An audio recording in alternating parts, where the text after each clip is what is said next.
The embassy to Achilles.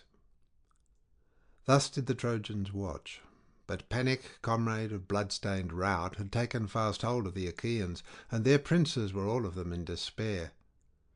As when the two winds that blow from Thrace, the north and the northwest, spring up of a sudden and rouse the fury of the main, in a moment the dark waves uprear their heads and scatter their sea-wrack in all directions, even thus troubled were the hearts of the Achaeans. The son of Atreus, in dismay, bade the heralds call the people to a council, man by man, but not to cry the matter aloud. He made haste also himself to call them, and they sat sorry at heart in their assembly. Agamemnon shed tears, as it were a running stream or cataract on the side of some sheer cliff, and thus, with many a heavy sigh, he spoke to the Achaeans.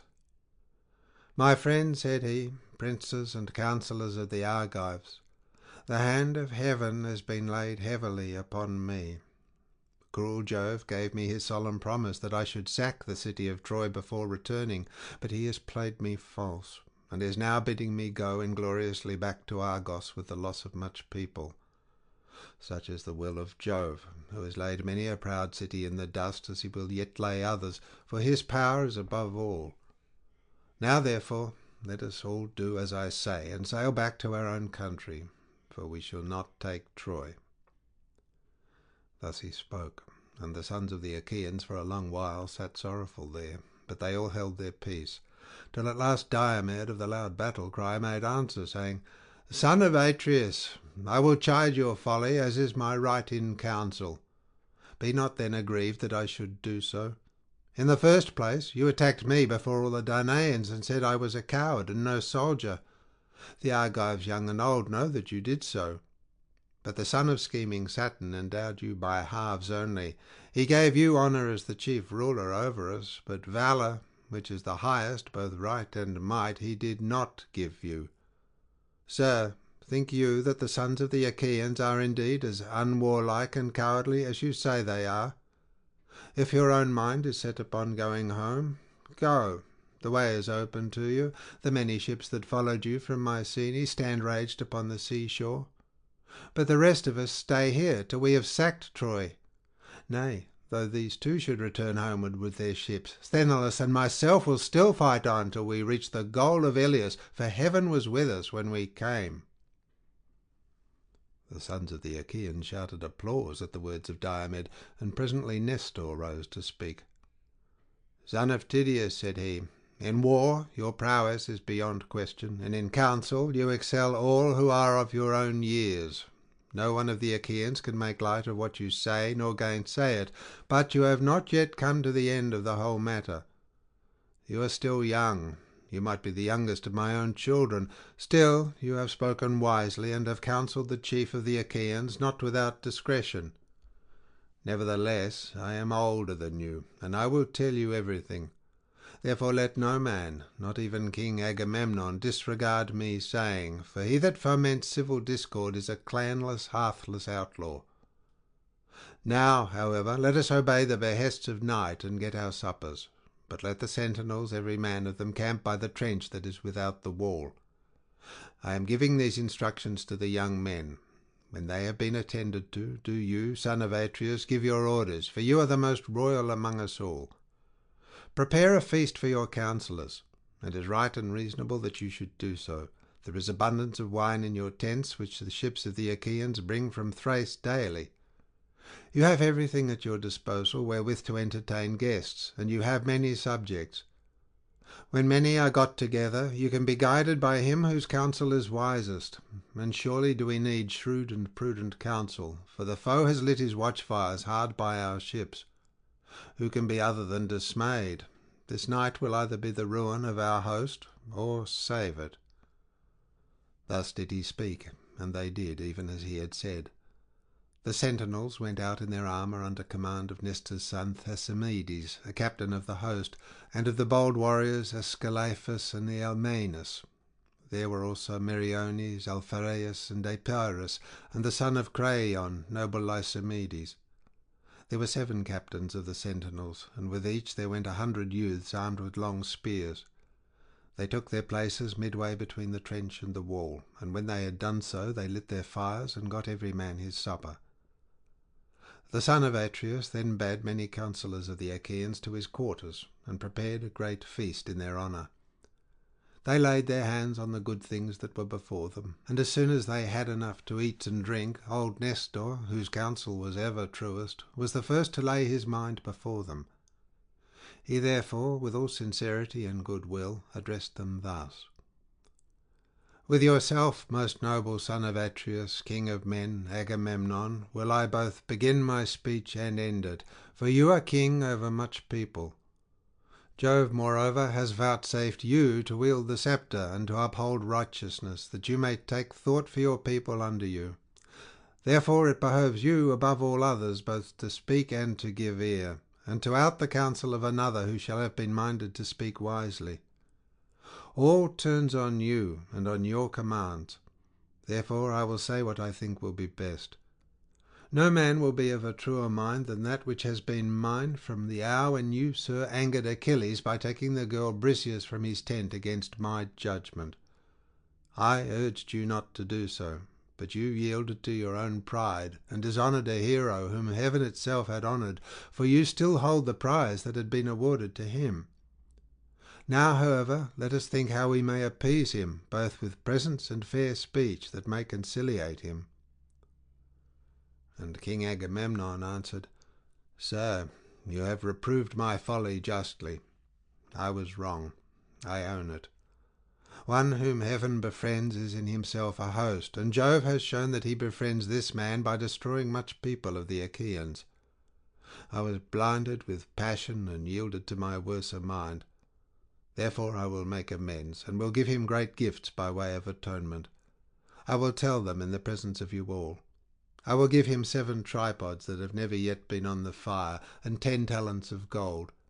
I will give him 20 iron cauldrons, and 12 strong horses that have won races and carried off prizes. Rich indeed, both in land and gold, is he that has as many prizes as my horses have won me. I will give him 7 excellent workwomen, lesbians, whom I chose for myself when he took Lesbos, all of surpassing beauty. I will give him these, and with him her whom I erstwhile took from him, the daughter of Briseis. And I swear a great oath that I never went up into her couch, nor have been with her after the manner of men and women. All these things will I give him now, and if hereafter the gods vouchsafe me to sack the city of Priam, let him come when we Achaeans are dividing the spoil, and load his ship with gold and bronze to his liking. Furthermore, let him take 20 Trojan women, the loveliest after Helen herself. Then, when we reach Achaean Argos, wealthiest of all lands, he shall be my son-in-law, and I will show him honour with my own dear son Orestes, who is being nurtured in all abundance. I have 3 daughters, Chrysothemis, Laodice, and Iphianassa. Let him take the one of his choice, freely and without gifts of wooing, to the house of Peleus. I will add such dower to boot as no man ever yet gave his daughter, and will give him 7 well-established cities, Cardamyle, Enope, and Here, where there is grass, holy Pherai, and the rich meadows of Anthea, Apia also, and the vine-clad slopes of Pedasus, all near the sea, and on the borders of sandy Pylos. The men that dwell there are rich in cattle and sheep. They will honour him with gifts as though he were a god, and be obedient to his comfortable ordinances. All this will I do if he will now forego his anger. Let him then yield. It is only Hades who is utterly ruthless and unyielding, and hence he is of all gods the one most hateful to mankind. Moreover, I am older and more royal than himself. Therefore let him now obey me.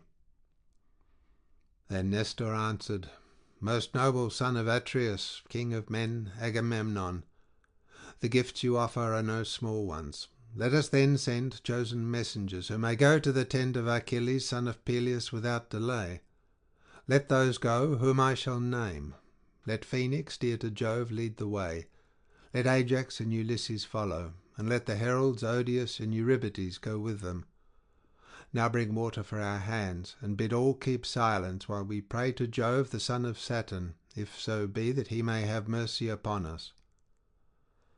Thus did he speak, and his saying pleased them well. Men-servants poured water over the hands of the guests, while pages filled the mixing bowls with wine and water, and handed it round after giving every man his drink offering. Then, when they had made their offerings and had drunk each as much as he was minded, the envoys set out from the tent of Agamemnon, son of Atreus. And Nestor, looking first to one and then to another, but most especially at Ulysses, was instant with them that they should prevail with the noble son of Peleus. They went their way by the shore of the sounding sea, and prayed earnestly to earth, encircling Neptune, that the high spirit of the son of Aesus might incline favourably towards them. When they reached the ships and tents of the Myrmidons, they found Achilles playing on a lyre, fair of cunning workmanship, and its crossbar was of silver. It was part of the spoils which he had taken when he sacked the city of Aetion, and he was now diverting himself with it, and singing the feats of heroes. He was alone with Patroclus, who sat opposite to him and said nothing, waiting till he should cease singing.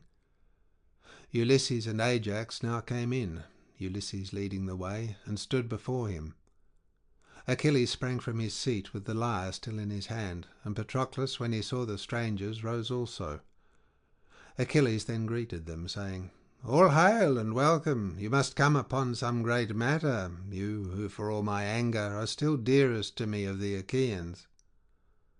With this he led them forward, and bade them sit on seats covered with purple rugs. Then he said to Patroclus, who was close to him, "Son of Menatius, set a larger bowl upon the table. Mix less water with the wine, and give every man his cup, for these are very dear friends who are now under my roof." Patroclus did as his comrade bade him. He set the chopping block in front of the fire, and on it he laid the loin of a sheep, the loin also of a goat, and the chine of a fat hog. Automedon held the meat, while Achilles chopped it. He then sliced the pieces and put them on spits, while the son of Menatius made the fire burn high. When the flame had died down, he spread the embers, laid the spits on top of them, lifting them up and setting them upon the spit racks, and he sprinkled them with salt. When the meat was roasted, he set it on platters, and handed bread round the table in fair baskets, while Achilles dwelt with their portions.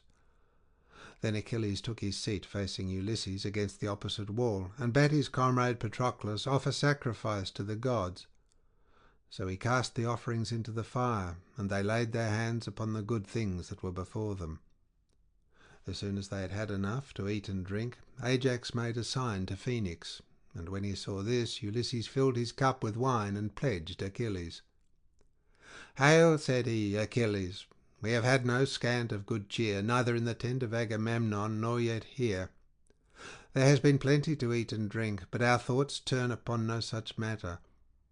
Sir, we are in the face of great disaster, and without your help know not whether we shall save our fleet or lose it. The Trojans and their allies have camped hard by our ships and by the wall. They have lit watchfires throughout their host, and deem that nothing can now prevent them from falling on our fleet. Jove, moreover, has sent his lightnings on their right. Hector, in all his glory, rages like a maniac, confident that Jove is with him. He fears neither god nor man, but is gone raving mad, and prays for the approach of day.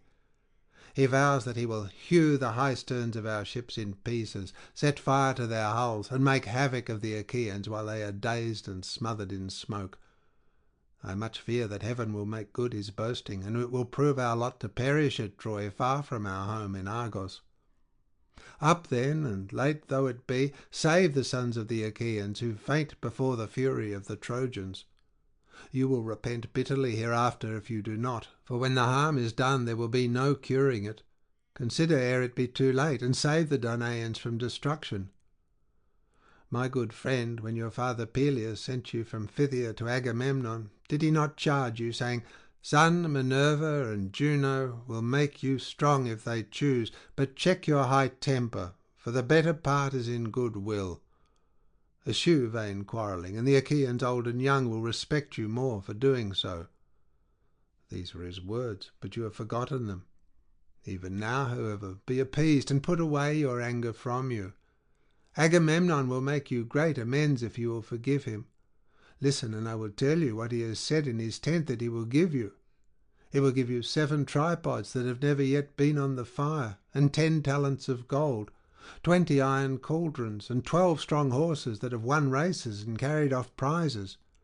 Rich indeed, both in land and gold, is he who has as many prizes as these horses have won for Agamemnon. Moreover, he will give you 7 excellent workwomen, lesbians, whom he chose for himself when you took Lesbos, all of surpassing beauty. He will give you these, and with them her whom he erewhile took from you, the daughter of Briseis, and he will swear a great oath he has never gone up into her couch, nor been with her after the manner of men and women. All these things will he give you now down, and if hereafter the gods vouchsafe him to sack the city of Priam, you can come when the Achaeans are dividing the spoil, and load your ship with gold and bronze to your liking. You can take 20 Trojan women, the loveliest after Helen herself. Then when we reach Achaean Argos, wealthiest of all lands, you shall be his son-in-law, and he will show you like honour with his own dear son Orestes, who is being nurtured in all abundance. Agamemnon has 3 daughters, Chrysothemis, Laodice, and Iphianassa. You may take the one of your choice, freely and without gifts of wooing, to the house of Peleus. He will add such dower to boot as no man ever yet gave his daughter, and will give you 7 well-established cities, Cardamyle, Enope, and Here, where there is grass, holy Pherai, and the rich meadows of Anthea, Apaea also, and the vine-clad slopes of Pedasus, all near the sea, and on the borders of sandy Pylos. The men that dwell there are rich in cattle and sheep. They will honour you with gifts as though you were a god, and be obedient to your comfortable ordinances. All this will he do if you will now forego your anger. Moreover, though you hate both him and his gifts with all your heart, yet pity the rest of the Achaeans who are being harassed in all their host. They will honour you as a god, and you will earn great glory at their hands. You might even kill Hector. He will come within your reach, for he is infatuated, and declares that not a Danaan whom the ships have brought can hold his own against him. Achilles answered, Ulysses, noble son of Laertes, I should give you formal notice plainly and in all fixity of purpose that there be no more of this cajoling, from whatsoever quarter it may come. Him do I hate even as the gates of hell, who says one thing while he hides another in his heart. Therefore I will say what I mean. I will be appeased neither by Agamemnon, son of Atreus, nor by any other of the Danaans, for I see that I have no thanks for all my fighting. He that fights fares no better than he that does not. Coward and hero are held in equal honour, and death deals like measure to him who works and him who is idle. I have taken nothing by all my hardships, with my life ever in my hand. As a bird, when she has found a morsel, takes it to her nestlings, and herself fares hardly, even so many a long night have I been wakeful, and many a bloody battle have I waged by day against those who are fighting for their women. With my ships I have taken 12 cities, and 11 round about Troy have I stormed with my men by land. I took great store of wealth from every one of them, but I gave all up to Agamemnon, son of Atreus. He stayed where he was by his ships, yet of what came to him he gave little, and kept much himself. Nevertheless he did distribute some meeds of honour among the chieftains and kings, and these have them still. From me alone of the Achaeans did he take the woman in whom I delighted. Let him keep her and sleep with her. Why, pray, must the Argives need fight the Trojans? What made the son of Atreus gather the host and bring them? Was it not for the sake of Helen? Are the sons of Atreus the only men in the world who love their wives? Any man of common right feeling will love and cherish her who is his own, as I this woman with my whole heart, though she was but a fruitling of my spear. Agamemnon has taken her from me. He has played me false. I know him. Let him tempt me no further, for he shall not move me. Let him look to you, Ulysses, and to the other princes, to save his ships from burning. He has done much without me already. He has built a wall, he has dug a trench deep and wide all round it, and he has planked it within with stakes. But even so he stays not the murderer's might of Hector. So long as I fought the Achaeans, Hector suffered not the battle range far from the city walls. He would come to the Scaean gates and to the oak tree, but no further. Once he stayed to meet me, and hardly did he escape my onset. Now, however, since I am in no mood to fight him, I will tomorrow offer sacrifice to Jove and to all the gods. I will draw my ships into the water, and then victual them duly. Tomorrow morning, if you care to look, you will see my ships on the Hellespont, and my men rowing out to sea with might and main. If great Neptune vouchsafes me a fair passage, in 3 days I shall be in Phthia.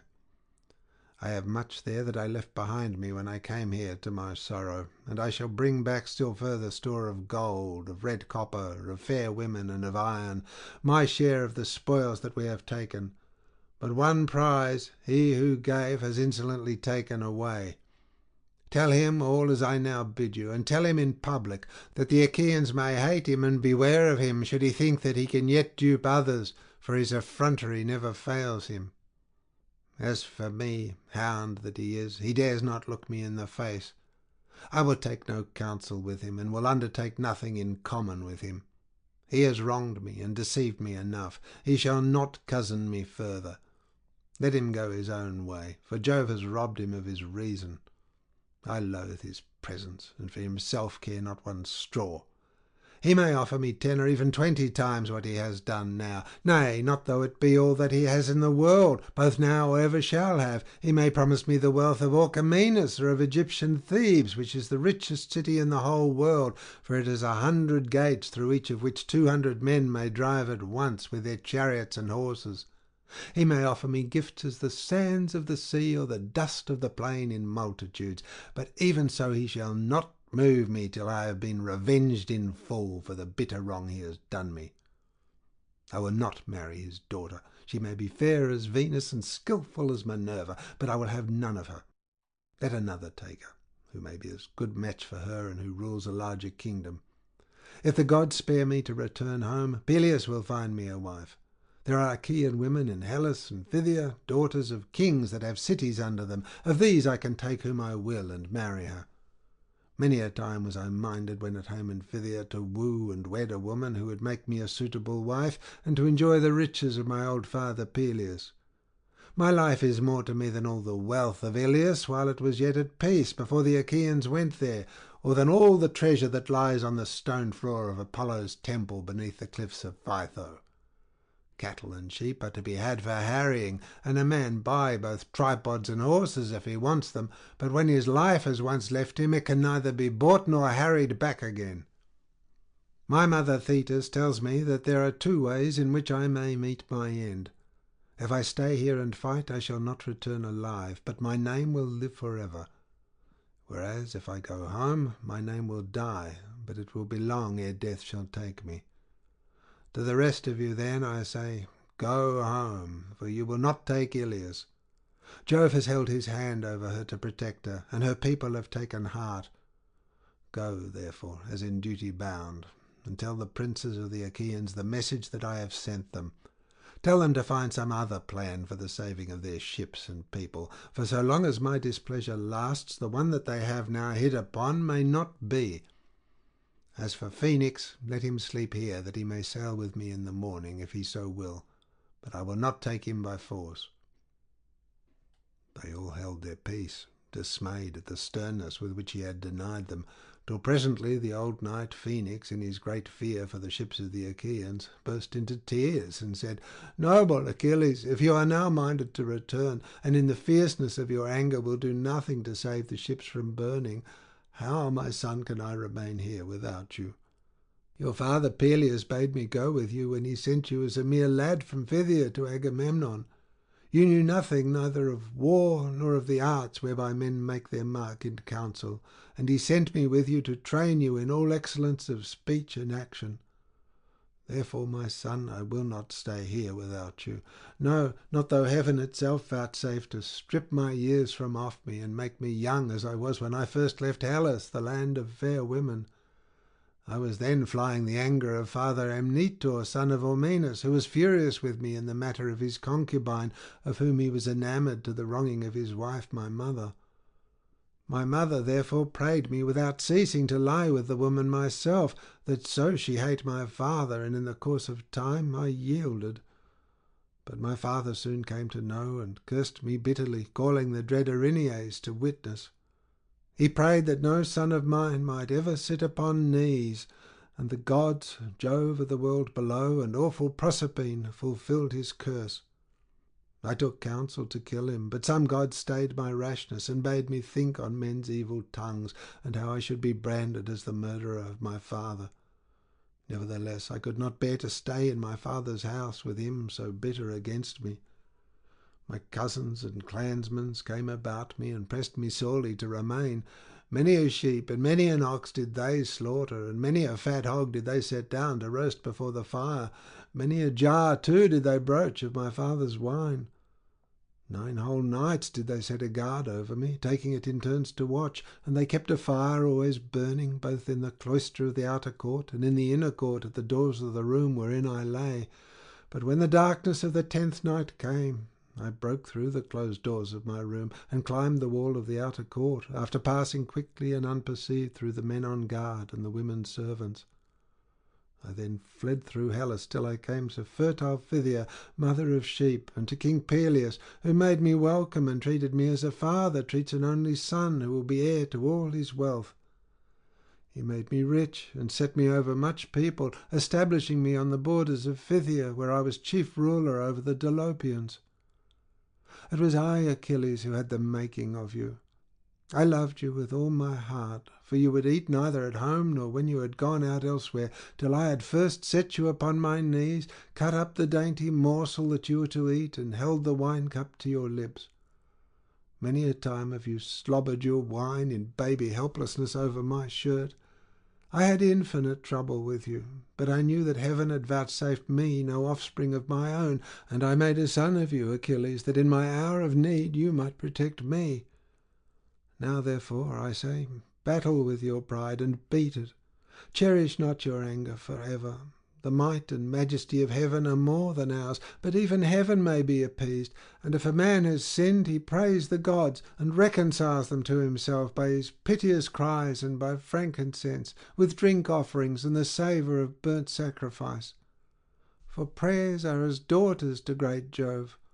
Halt, wrinkled, with eyes askance, they follow in the footsteps of sin, who, being fierce and fleet of foot, leaves them far behind him, and ever baneful to mankind, outstrips them even to the ends of the world. But nevertheless the prayers come hobbling and healing after. If a man has pity upon these daughters of Jove when they draw near him, they will bless him and hear him too when he is praying. But if he deny them and will not listen to them, they go to Jove, the son of Saturn, and pray that he may presently fall into sin, to his ruing bitterly hereafter. Therefore, Achilles, give these daughters of Jove due reverence, and bow before them as all good men will bow. Were not the son of Atreus offering you gifts and promising others later? If he were still furious and implacable, I am not he that would bid you throw off your anger and help the Achaeans, no matter how great their need. But he is giving much now, and more hereafter. He has sent his captains to urge his suit, and has chosen those who of all the Argives are most acceptable to you. Make not then their words and their coming to be of none effect. Your anger has been righteous so far. We have heard in song how heroes of old time quarrelled when they were roused to fury, but still they could be won by gifts, and fair words could soothe them. I have an old story in my mind, a very old one, but you are all friends, and I will tell it. The Curetes and the Aetolians were fighting and killing one another around Calydon, the Aetolians defending the city and the Curetes trying to destroy it. For Diana of the Golden Throne was angry and did them hurt because Oeneus had not offered her his harvest first-fruits. The other gods had all been feasted with hecatombs, but to the daughter of great Jove alone he had made no sacrifice. He had forgotten her, or somehow or other it had escaped him, and this was a grievous sin. Thereon the archer goddess in her displeasure sent a prodigious creature against him, a savage wild boar with great white tusks that did much harm to his orchard lands, uprooting apple trees in full bloom and throwing them to the ground. But Meleager, son of Oeneus, got huntsmen and hounds from many cities and killed it, for it was so monstrous that not a few were needed, and many a man did it stretch upon his funeral pyre. On this the goddess sent the Curetes and Aetolians fighting furiously about the head and skin of the boar. So long as Meleager was in the field, things went badly with the Curetes, and for all their numbers they could not hold their ground under the city walls. But in the course of time Meleager was angered, as even a wise man will sometimes be. He was incensed with his mother Althea, and therefore stayed at home with his wedded wife, fair Cleopatra, who was daughter of Marpessa, daughter of Oeneus, and of Ides, the man then living. He it was who took his bow and faced King Apollo himself for fair Marpessa's sake. Her father and mother then named her Alcyone, because her mother had mourned with the plaintive strains of the halcyon bird when Phoebus Apollo had carried her off. Meleager then stayed at home with Cleopatra, nursing the anger which he felt by reason of his mother's curses. His mother, grieving for the death of her brother, prayed the gods and beat the earth with her hands, calling upon Hades on an awful Proserpine. She went down upon her knees, and her bosom was wet with tears as she prayed that they would kill her son. And Erinyes, that walks in darkness and knows no ruth, heard her from Erebus. Then was heard the din of battle about the gates of Calydon, and the dull thump of the battering against their walls. Thereon the elders of the Aetolians besought Meleager. They sent the chiefest of their priests and begged him to come out and help them, promising him a great reward. They bade him choose 50 plough-gates, the most fertile in the plains of Calydon, the one half vineyard and the other open plough-land. The old warrior Oeneus implored him, standing at the threshold of his room and beating the doors in supplication. His sisters and his mother herself besought him sore, but he the more refused them.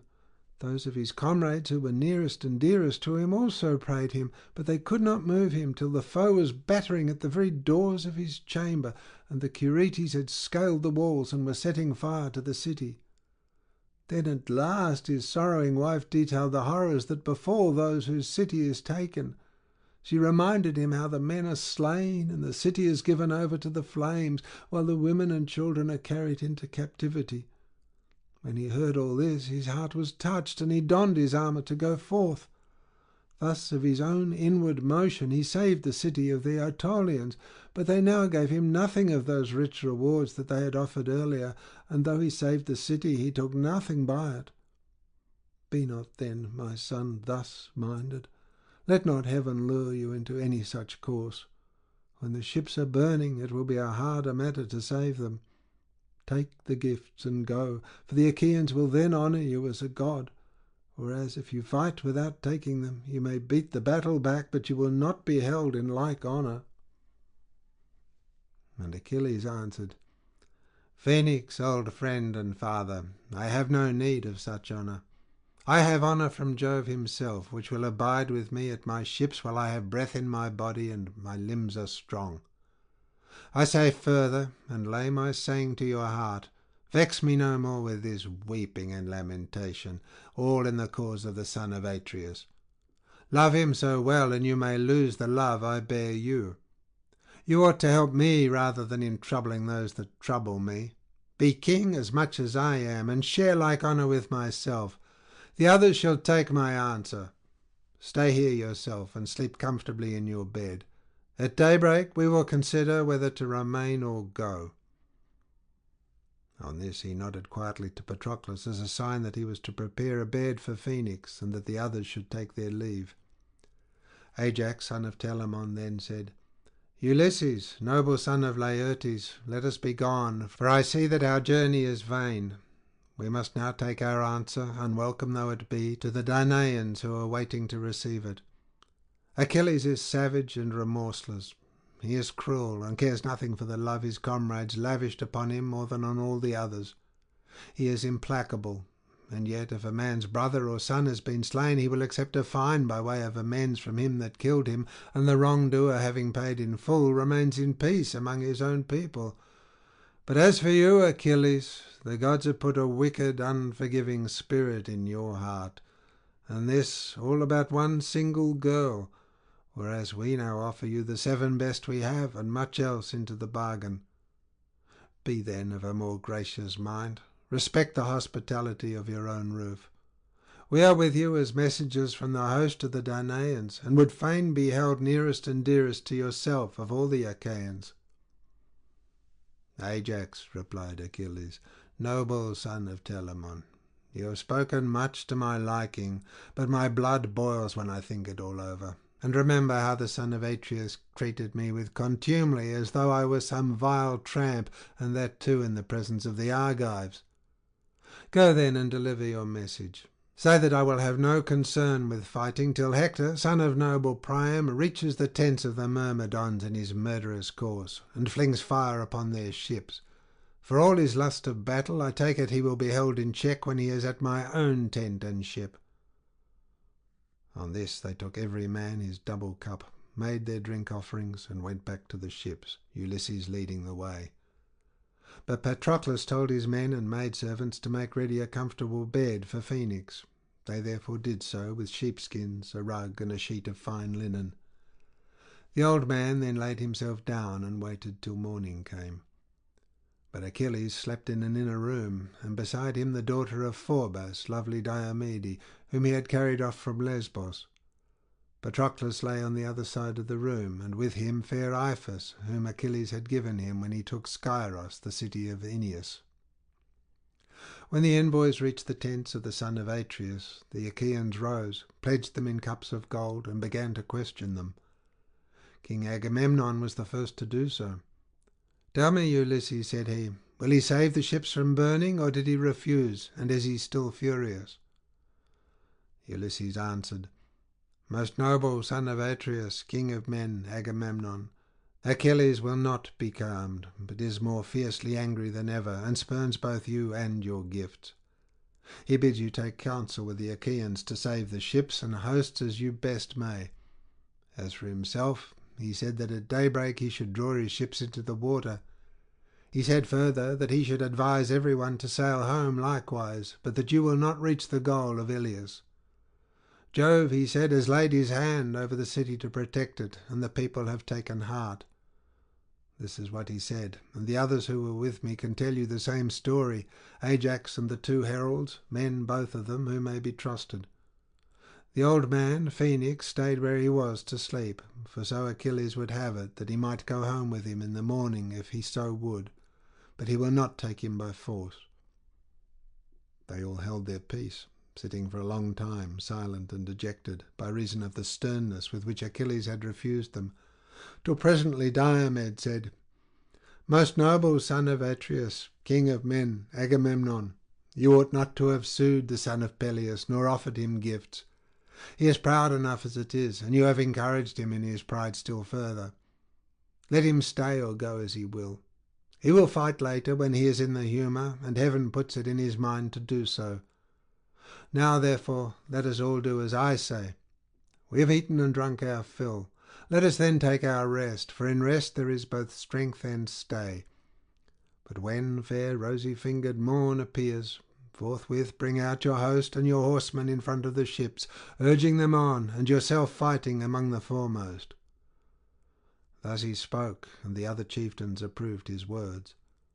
They then made their drink offerings, and went every man to his own tent, where they laid down to rest, and enjoyed the boon of sleep. Ulysses and Diomed go out as spies and meet Dolon, who gives them information. They then kill him, and profiting by what he had told them, kill Rhesus, king of the Thracians, and take his horses. Now the other princes of the Achaeans slept soundly the whole night through, but Agamemnon, son of Atreus, was troubled, so that he could get no rest. As when fair Juno's lord flashes his lightning in token of great rain or hail or snow when the snowflakes whiten the ground, or again as a sign that he will open the wide jaws of hungry war, even so did Agamemnon heave many a heavy sigh, for his soul trembled within him. When he looked upon the plain of Troy, he marvelled at the many watchfires burning in front of Ilias, and at the sound of pipes and flutes, and of the hum of men. But when presently he turned towards the ships and hosts of the Achaeans, he tore his hair by handfuls before Jove on high, and groaned aloud for the very disquietness of his soul. In the end he deemed it best to go at once to Nestor, son of Neleus, and to see if between them they could find any way of saving of the Achaeans from destruction. He therefore rose, put on his shirt, bound his sandals about his comely feet, flung the skin of a huge tawny lion over his shoulders, a skin that reached his feet, and took his spear in his hand. Neither could Menelaus sleep, for he too boded ill for the Argives, who for his sake had sailed from far over the seas to fight the Trojans.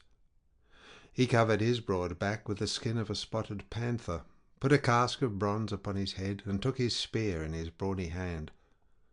Then he went to rouse his brother, who was by far the most powerful of the Achaeans, and was honoured by the people as though he were a god. He found him by the stern of his ship, already putting his goodly array about his shoulders, and right glad he was that his brother had come. Menelaus spoke first. "Why," said he, "my dear brother, are you thus arming? Are you going to send any of our comrades to exploit the Trojans? I greatly fear that no one will do you this service, and spy upon the enemy alone in the dead of night. It will be a deed of great daring." And King Agamemnon answered, "Menelaus, we both of us need shrewd counsel to save the Argives and our ships, for Jove has changed his mind, and inclines towards Hector's sacrifices rather than ours. I never saw nor heard tell of any man as having wrought such ruin in one day as Hector has now wrought against the sons of the Achaeans, and that too of his own unaided self, for he is son neither to god nor goddess. The Argives will rue it long and deeply. Run, therefore, with all speed by the line of the ships, and call Ajax and Idomeneus. Meanwhile I will go to Nestor, and bid him rise and go about among the companies of our sentinels to give them their instructions. They will listen to him sooner than to any man, for his own son and Meriones, brother-in-arms to Idomeneus, are captains over them. It was to them more particularly that we gave this charge." Menelaus replied, "How do I take your meaning? Am I to stay with them and wait your coming, or shall I return here as soon as I have given your orders?" "Wait," answered King Agamemnon, "for there are so many paths about the camp that we might miss one another. Call every man on your way, and bid him be stirring. Name him by his lineage and by his father's name. Give each all titular observance, and stand not too much upon your own dignity. We must take our full share of toil, for at our birth Jove laid this heavy burden upon us." With these instructions he sent his brother on his way, and went on to Nestor, shepherd of his people. He found him sleeping in his tent hard by his own ship. His goodly armour lay beside him, his shield, his 2 spears, and his helmet. Beside him also lay the gleaming girdle with which the old man girded himself when he armed to lead his people into battle, for his age stayed him not. He raised himself on his elbow and looked up at Agamemnon. "Who is it," said he, "that goes thus about the host and the ships alone, and in the dead of night when men are sleeping? Are you looking for one of your mules, or for some comrade? Do not stand there and say nothing, but speak. What is your business?" And Agamemnon answered, "Nestor, son of Neleus, honour to the Achaean name. It is I, Agamemnon, son of Atreus, on whom Jove has laid labour and sorrow so long as there is breath in my body and my limbs carry me. I am thus abroad because sleep sits not upon my eyelids, but my heart is big with war and with the jeopardy of the Achaeans. I am in great fear of the Danaans. I am at sea and without sure counsel. My heart beats as though it would leap out of my body, and my limbs fail me. If then you can do anything, for you too cannot sleep, let us go the rounds of the watch, and see whether they are drowsy with toil, and sleeping to the neglect of their duty. The enemy is encamped hard, and we know not but he may attack us by night." Nestor replied, "Most noble son of Atreus, king of men, Agamemnon, Jove will not do all for Hector that Hector thinks he will. He will have troubles yet in plenty, if Achilles will lay aside his anger. I will go with you, and we will rouse others, either the son of Tydeus, or Ulysses, or fleet Ajax, and the valiant son of Phyleus. Some one had also better go and call Ajax and King Idomeneus, for their ships are not near at hand, but the farthest of all. I cannot, however, refrain from blaming Menelaus, much as I love him and respect him, and I will say so plainly, even at the risk of offending you, for sleeping and leaving all this trouble to yourself. He ought to be going about imploring, and from all the princes of the Achaeans, for we are in extreme danger." And Agamemnon answered, "Sir, you may sometimes blame him justly, for he is often remiss and unwilling to exert himself, not indeed from sloth, nor yet heedlessness, but because he looks to me and expects me to take the lead. On this occasion, however, he was awake before I was, and came to me of his own accord. I have already sent him to call the very men whom you have named. And now let us be going. We shall find them with the watch outside the gates, for it is there I said that we should meet them." "In that case," answered Nestor, "the Argives will not blame him, nor disobey his orders when he urges them to fight or gives them instructions." With this he put on his shirt and bound his sandals about his comely feet. He buckled on his purple coat of two thicknesses, large, and of a rough shaggy texture, grasped his redoubtable bronze-shod spear, and wended his way along the line of the Achaean ships. First he called loudly to Ulysses, peer of gods in council, and woke him, for he was soon roused by the sound of the battle-cry. He came outside his tent and said, "Why do you go thus alone about the host and along the line of the ships in the stillness of the night? What is it that you find so urgent?" And Nestor, knight of Gerene, answered, "Ulysses, noble son of Laertes, take it not amiss, for the Achaeans are in great straits. Come with me, and let us wake some others, who may advise well with us whether we shall fight or fly." On this Ulysses went at once into his tent, put his shield about his shoulders, and came out with them. First they went to Diomed, son of Tydeus, and found him outside his tent, clad in his armour, with his comrades sleeping round him, and using their shields as pillows. As for their spears, they stood upright on the spikes of their butts that were driven into the ground, and the burnished bronze flashed afar like the lightning of Father Jove. The hero was sleeping upon the skin of an ox, with a piece of fine carpet under his head. Nestor went up to him and stirred him with his heel to rouse him, upbraiding him and urging him to bestir himself. "Wake up," he exclaimed, "son of Tydeus. How can you sleep on in this way? Can you not see that the Trojans are encamped on the brow of the plain, hard by our ships, with but a little space between us and them?" On these words Diomed leapt up instantly and said, "Old man, your heart is of iron. You rest not one moment from your labours. Are there no younger men among the Achaeans who could go about to rouse the princes? There is no tiring you." And Nestor, knight of Gerene, made answer, "My son, all that you have said is true. I have good sons, and also much people who might call the chieftains. But the Achaeans are in the gravest danger. Life and death are balanced, as it were, on the edge of a razor. Go then, for you are younger than I, and with your courtesy raise Ajax and the fleet son of Phyleus." Diomed threw the skin of a great tawny lion about his shoulders, a skin that reached his feet, and grasped his spear. When he had roused the heroes, he brought them back with him. They then went the round of those who were on guard, and found the captains not sleeping at their posts, but wakeful, and sitting with their arms about them. As sheep-dogs that watch their flocks when they are yarded and hear a wild beast coming through the mountain forest towards them, forthwith there is a hue and cry of dogs and men, and slumber is broken, even so was the sleep chased from the eyes of the Achaeans as they kept the watches of the wicked night, for they turned constantly towards the plain whenever they heard any stir among the Trojans. The old man was glad, and bade them be of good cheer. "Watch on, my children," said he, "and let not sleep get hold upon you, lest our enemies triumph over us." With this he passed the trench, and with him the other chiefs of the Achaeans who had been called to the council. Meriones and the brave son of Nestor went also, for the princes bade them. When they were beyond the trench that was dug round the wall, they held their meeting on the open ground, where there was a space clear of corpses, for it was here that when night fell Hector had turned back from his onslaught on the Argives. They sat down, therefore, and held debate with one another. Nestor spoke first.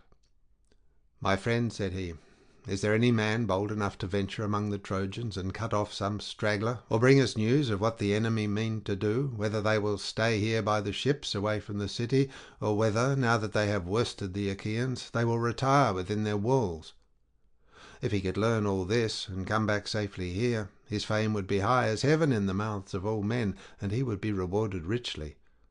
For the chiefs from all our ships would each of them give him a black ewe with her lamb, which is a present of surpassing value, and he would be asked as a guest to all feasts and clan gatherings."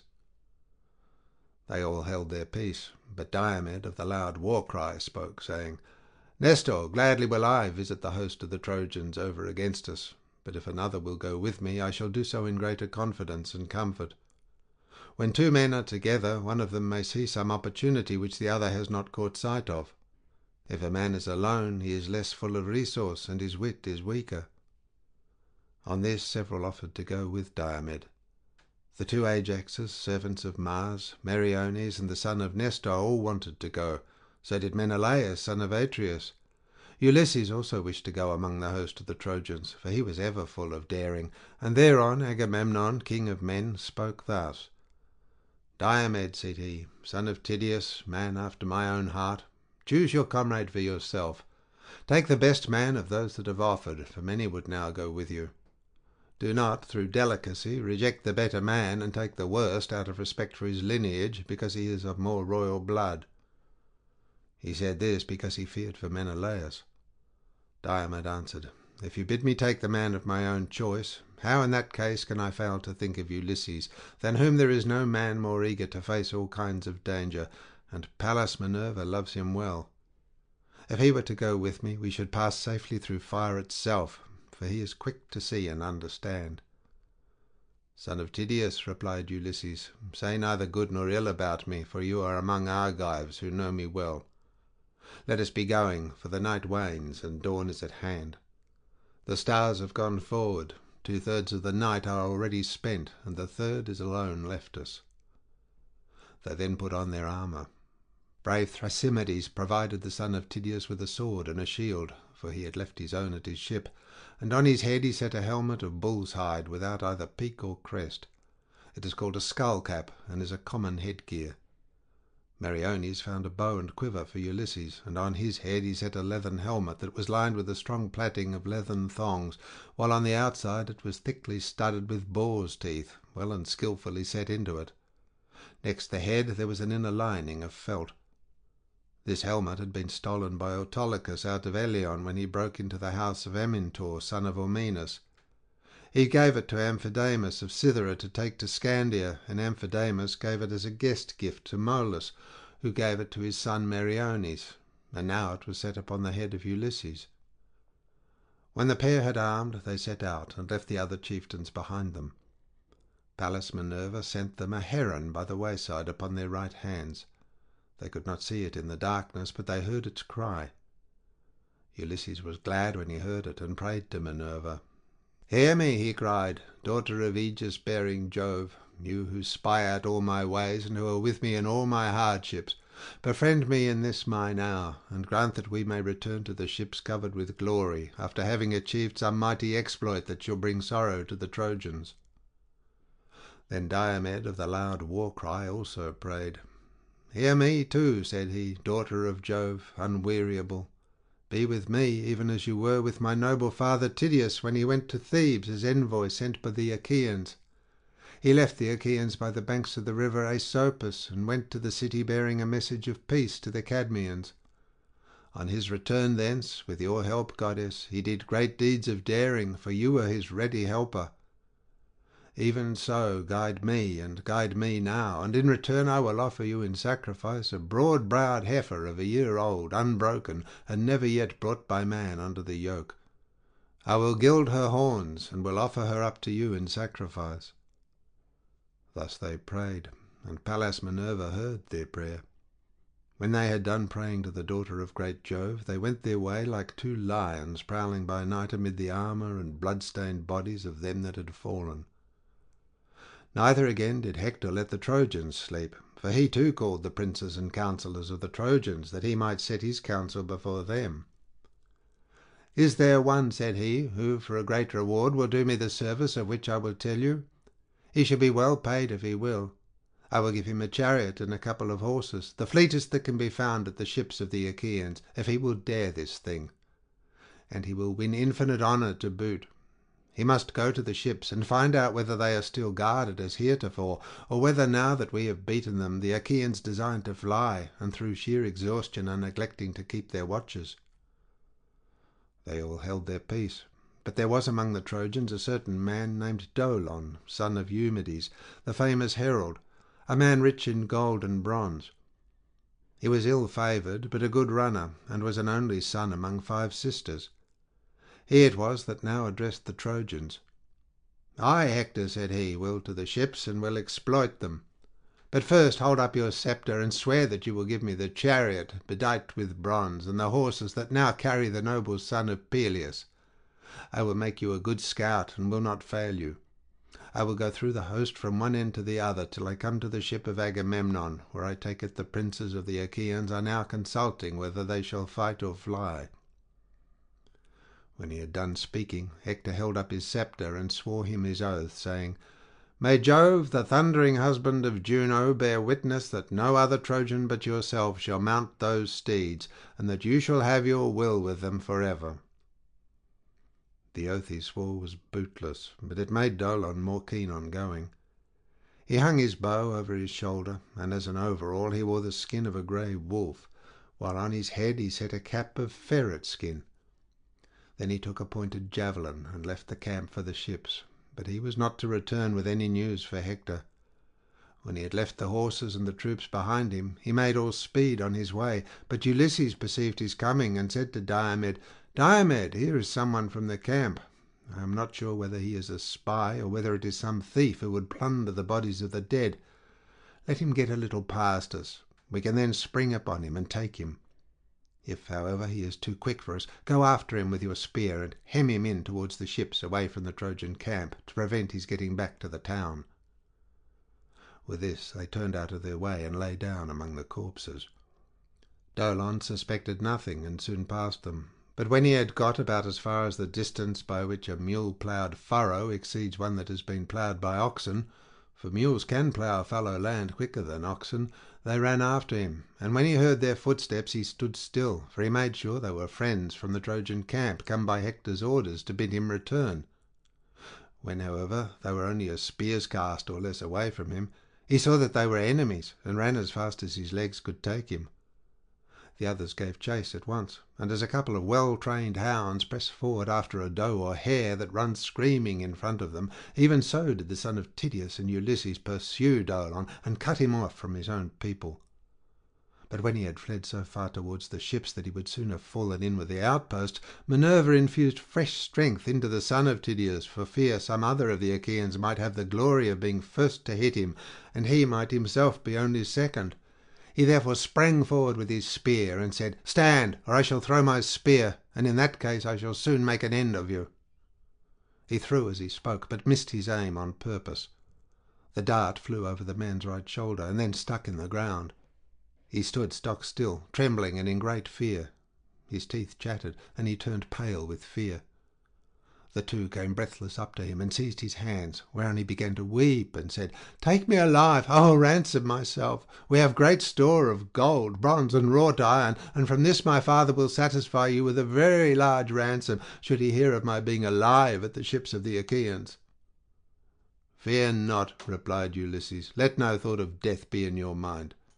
But tell me, and tell me true, why are you thus going about alone in the dead of night, away from your camp and towards the ships, while other men are sleeping? Is it to plunder the bodies of the slain, or did Hector send you to spy out what was going on at the ships? Or did you come here of your own mere notion?" Dolon answered, his limbs trembling beneath him, "Hector, with his vain, flattering promises, lured me from my better judgment. He said he would give me the horses of the noble son of Peleus and his bronze-bedizened chariot. He bade me go through the darkness of the flying night, get close to the enemy, and find out whether the ships are still guarded as heretofore, or whether, now that we have beaten them, the Achaeans design to fly, and through sheer exhaustion are neglecting to keep their watches." Ulysses smiled at him and answered, "You had indeed set your heart upon a great reward. But the horses of the descendants of Asius are hardly to be kept in hand or driven by any other mortal man than Achilles himself, whose mother was an immortal. But tell me, and tell me true, where did you leave Hector when you started? Where lies his armour and his horses? How, too, are the watches and sleeping ground of the Trojans ordered? What are their plans? Will they stay here by the ships and away from the city, or now that they have worsted the Achaeans, will they retire within their walls?" And Dolon answered, "I will tell you truly all.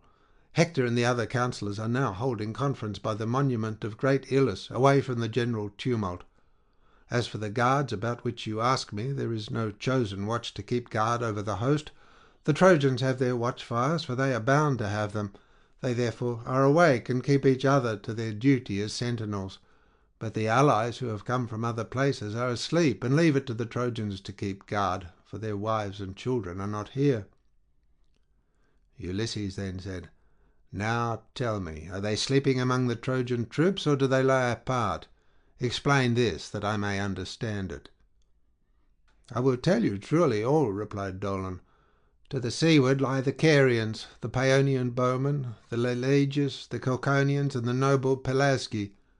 The Lycians and proud Mysians, with the Phrygians and Maeonians, have their place on the side towards Thymbra. But why ask about all this? If you want to find your way into the host of the Trojans, there are the Thracians who have lately come here and lie apart from the others at the far end of the camp. And they have Rhesus, son of Ionius, for their king. His horses are the finest and strongest that I have ever seen. They are whiter than snow and fleeter than any wind that blows. His chariot is bedight with silver and gold, and he has brought his marvellous golden armour of the rarest workmanship, too splendid for any mortal man to carry, and meet only for the gods. Now, therefore, take me to the ships, or bind me securely here, until you come back and have proved my words, whether they be false or true." Diomed looked sternly at him and answered, "Think not, Dolon, for all the good information you have given us, that you shall escape now you are in our hands. For if we ransom you or let you go, you will come some second time to the ships of the Achaeans, either as a spy or as an open enemy. But if I kill you and an end of you, you will give no more trouble." On this Dolon would have caught him by the beard to beseech him further, but Diomed struck him in the middle of his neck with his sword, and cut through both sinews, so that his head fell rolling in the dust while he was yet speaking. They took the ferret skin cap from his head, and also the wolf skin, the bow, and his long spear. Ulysses hung them up aloft in honour of Minerva, the goddess of plunder, and prayed, saying, "Accept these, goddess, for we give them to you in preference to all the gods in Olympus. Therefore speed us still further towards the horses and sleeping ground of the Thracians." With these words he took the spoils and set them upon a tamarisk tree, and they marked the place by pulling up reeds and gathering boughs of tamarisk, that they might not miss it as they came back through the flying hours of darkness. The two then went onwards amid the fallen armour and the blood, and came presently to the company of Thracian soldiers, who were sleeping, tired out with their day's toil. Their goodly armour was lying on the ground beside them, all orderly in 3 rows, and each man had his yoke of horses beside him. Rhesus was sleeping in the middle, and hard by him his horses were made fast to the topmost rim of his chariot. Ulysses from some way off saw him, and said, "This, Diomed, is the man, and these are the horses about which Dolon, whom we killed, told us. Do your very utmost. Dally not about your armour, but loose the horses at once, or else kill the men yourself while I see to the horses." Thereon Minerva put courage into the heart of Diomed, and he smote them right and left. They made a hideous groaning as they were being hacked about, and the earth was red with their blood. As a lion springs furiously upon a flock of sheep or goats when he finds them without their shepherd, so did the son of Tydeus set upon the Thracian soldiers till he had killed 12. As he killed them, Ulysses came and drew them aside by their feet one by one, that the horses might go forward freely without being frightened as they passed over the dead bodies, for they were not yet used to them. When the son of Tydeus came to the king, he killed him too, which made 13, as he was breathing hard, for by the counsel of Minerva an evil dream, the scene of Oeneus, hovered that night over his head. Meanwhile Ulysses untied the horses, made them fast one to another, and drove them off, striking them with his bow, for he had forgotten to take the whip from the chariot. Then he whistled as a sign to Diomed. But Diomed stayed where he was, thinking what other daring deed he might accomplish. He was doubting whether to take the chariot in which the king's armour was lying, and draw it out by the pole, or to lift the armour out and carry it off, or whether again he should not kill some more Thracians. While he was thus hesitating, Minerva came up to him and said, "Get back, Diomed, to the ships, or you may be driven thither should some other god rouse the Trojans." Diomed knew that it was the goddess, and at once sprang upon the horses. Ulysses beat them with his bow, and they fled onward to the ships of the Achaeans. But Apollo kept no blind lookout when he saw Minerva with the son of Tydeus. He was angry with her, and coming to the host of the Trojans, he roused Hippocoon, a counsellor of the Thracians and a noble kinsman of Rhesus. He started up out of his sleep, and saw that the horses were no longer in their place, and that the men were gasping in their death agony. On this he groaned aloud, and called upon his friend by name. Then the whole Trojan camp was in an uproar, as the people kept hurrying together, and they marvelled at the deeds of the heroes who had now got away towards the ships. When they reached the place where they had killed Hector's scout, Ulysses stayed his horses, and the son of Tydeus, leaping to the ground, placed the blood-stained spoils in the hands of Ulysses and remounted. Then he lashed the horses onwards, and they flew forward, nothing loath, towards the ships as though of their own free will. Nestor was first to hear the tramp of their feet. "My friend," said he, "princes and counsellors of the Argives, shall I guess right or wrong? But I must say what I think. There is a sound in my ears as of the tramp of horses. I hope it may be Diomed and Ulysses driving in horses from the Trojans, but I much fear that the bravest of the Argives may have come to some harm at their hands." He had hardly done speaking when the two men came in and dismounted, whereon the others shook hands right gladly with them and congratulated them. Nestor, knight of Gerene, was first to question them. "Tell me," said he, "renowned Ulysses, how did you two come by these horses? Did you steal in among the Trojan forces, or did some god meet you and give them to you? They are like sunbeams. I am well conversant with the Trojans, for old warrior though I am, I never hold back by the ships, but I never yet saw or heard of such horses as these are. Surely some god must have met you and given them to you, for you are both of you dear to Jove and to Jove's daughter Minerva." And Ulysses answered, "Nestor, son of Neleus, honour to the Achaean name. Heaven, if it so will, can give us even better horses than these, for the gods are far mightier than we are. These horses, however, about which you ask me, are freshly come from Thrace. Diomed killed their king with the 12 bravest of his companions. Hard by our ships we took a 13th man, a scout whom Hector and the other Trojans had sent as a spy upon our ships." He laughed as he spoke, and drove the horses over the ditch, while the other Achaeans followed him gladly. When they reached the strongly built quarters of the son of Tydeus, they tied the horses with thongs of leather to the manger, where the steeds of Diomed stood eating their sweet corn. But Ulysses hung the blood-stained spoils of Dolon at the stern of his ship, that they might prepare a sacred offering to Minerva. As for themselves, they went into the sea and washed the sweat from their bodies and from their necks and thighs. When the sea water had taken all the sweat from off them and had refreshed them, they went into the baths and washed themselves. After they had so done and had anointed themselves with oil, they sat down to table, and drawing from a full mixing bowl, made a drink offering of wine to Minerva.